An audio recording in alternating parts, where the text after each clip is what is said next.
your dreams are made of. Do subscribe and hit the bell icon. Hey guys, it's Ella with iSchoolConnect here again. So now I have a really big question for you to answer. And it is really, really important that you get it right. What do you want to be when you grow up? Well, you don't necessarily have to answer this question right this second, but you really do need to be pondering it a lot. So why, do you ask? Well, 1/3 of your entire life will be spent working. And if you get into a career that you are not absolutely totally in love with, it is going to show sooner or later. You know that one class that you just cannot stand. For me, it's calculus or anything else to do with math at all in general, because numbers just do not click with me at all. So in calculus, I would always count down the minutes till I could get out of the class and be free of the period. Could you imagine having that feeling, except with your job, with your 8-hour workdays? Yeah, I don't want that either. So that is why this question is so important. If you did theoretically end up hating your career, you would actually be accompanied by a lot of others in a very large boat. 85% of full-time workers report that they are unhappy with their career. That number is honestly pretty daunting to me and scares me a lot, considering I also don't have an answer to that big "what do you want to be when you grow up" question. But luckily, there are so many resources and things you can do to start thinking right now of a really solid, permanent, and lifelong answer. The first and easiest thing to do is to think about all of your interests and your hobbies and your passions. I've always loved fashion, and it's definitely a priority that I'm working in that field. I also started my own business in high school, flipping clothing and vintage items, and I really found through that how much I like entrepreneurship and marketing. So all of these preferences and interests of mine really helped me to pick my majors in economics and marketing, and I'm pretty happy with them so far. So that's a really great start for me. You can also think about the type of place you think you would work in best. This could be the difference between a small town or a big city, the indoor or outdoor environment, in a social setting, or mostly like an independent work. Because all of this is really going to contribute to your overall job satisfaction. And as I already said, job satisfaction is extremely important. So take a few moments with yourself and really ask those questions and be honest with yourself. At the end of the day, no one else is going to be in this career, working this job, but you. So your parents and your friends and whoever else's opinions really need to stay on the sidelines. What you can do next, after you figure out what sort of preferences you have, is determining the skills that you have. You have both what we call hard skills and soft skills, and you need to single out some of both categories. Hard skills are skills you spent time learning and studying. One of my newest hard skills, for example, is sewing. It can also be the knowledge that you have taken from your classes at any level. And then soft skills refer to the people and the life skills that you have.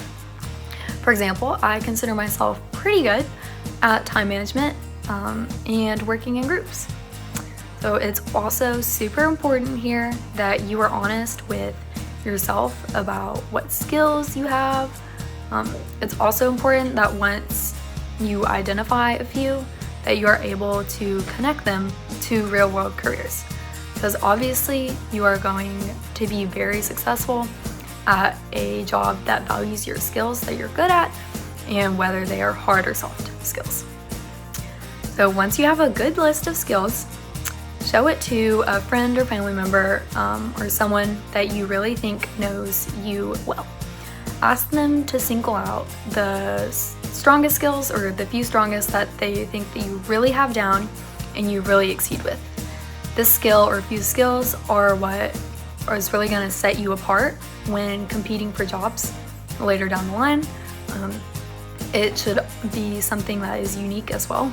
And it can be unique in that you have a unique experience that goes along with it. For me, my communication and like customer service skills got a lot better when I started my little clothing flipping business, because I handled everything, including all my customers, and I also got pretty good at targeting the specific audience I knew would be interested in the product that I was selling. So a lot of people cannot really say that they have that experience, that same experience as me. So that makes the skill in me pretty unique and stand out. So find out what this is in your life and use it to your advantage, because it will make you stand out in the end. Next, I want you to think about who you are as a person and your personality preferences. A great way for you to find out what this means is by taking a personality test. One of the best ones out there is the Myers-Briggs. You can take it online for free, and it can give you a lot of information about how you will best work. The Myers-Briggs can also kind of confirm and reject certain aspects of yourself that you may have believed about yourself previously. So these tests are not the be-all end-all though. They're really just another layer to consider, but they can definitely be helpful in choosing a career path.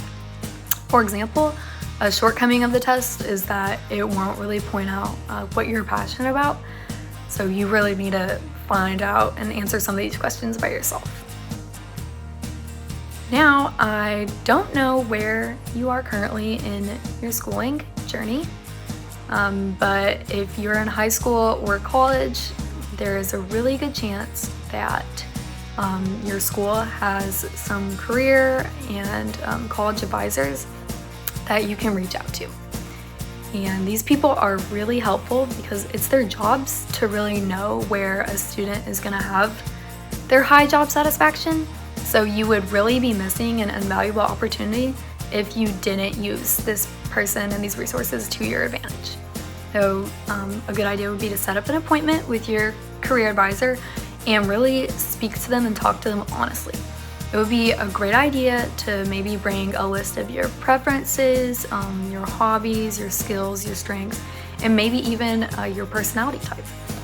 The career advisor can really look at all of this and use it to send you in a few directions that could possibly end up being your career. If after all of this you are still pretty unsure about where you're going in life, don't stress. Going into college with an undecided major is completely normal. And more colleges are making it really easy for kids to explore different majors and really find out what they want to do and not be pressured to declare one until they're really ready. So make sure you sign up for classes in anything that you can think of that you might be interested in and really give them a fair shot. Now it is time to do some research. You've discovered all of your skills and your preferences, so really start applying them. Start looking up companies and job positions that fit with all of these things that you found out about yourself. You can read reviews from people who have worked in these specific jobs and these companies on sites like Glassdoor and get a lot of information about the salary and the hours and the benefits and the drawbacks and just anything else. Comparing jobs is really important too, because you can't have them all in the end. So really finding out which one best fits you and what you want to do is so key. So after singling out one or a few dream jobs, you need to figure out what you need to do to get there. Who is at the top of this field? How did they get there? Can you take steps now to further prepare yourself for this role? Ask yourself these questions and find out some answers and some steps you can take. For me, when I kind of found out that I enjoyed marketing, I started casually reading a few marketing books in my spare time, just a few minutes a day. It really helped me get a better gauge on what marketing was and if it fit with me. So doing small things like this can give you a better feel for your possible future career and also further educate you in this career. Lastly, in your future career search, you should keep your options open. You are still young and you have time to grow and change in ways that you really cannot even imagine right now in this present day. Where you will be in 5-10 years is a complete mystery. If you find a dream career, still keep your mind open and receptive to other possible career options. It is entirely possible that your dream career ends up not actually being your dream career, if that makes sense. And you really need to be prepared with a backup plan or a few. With that, I don't want you to be stressing at all, but have these questions just circling around in your mind and really keep thinking and keep learning about your future. Because at the end of the day, it is your future, so it's really important. Thanks for tuning in to this video. I hope you guys liked it, and if you did, make sure to give this video a thumbs up and subscribe to hear more from me and other iSchoolConnect partners. I'll see you all next time. Thank you.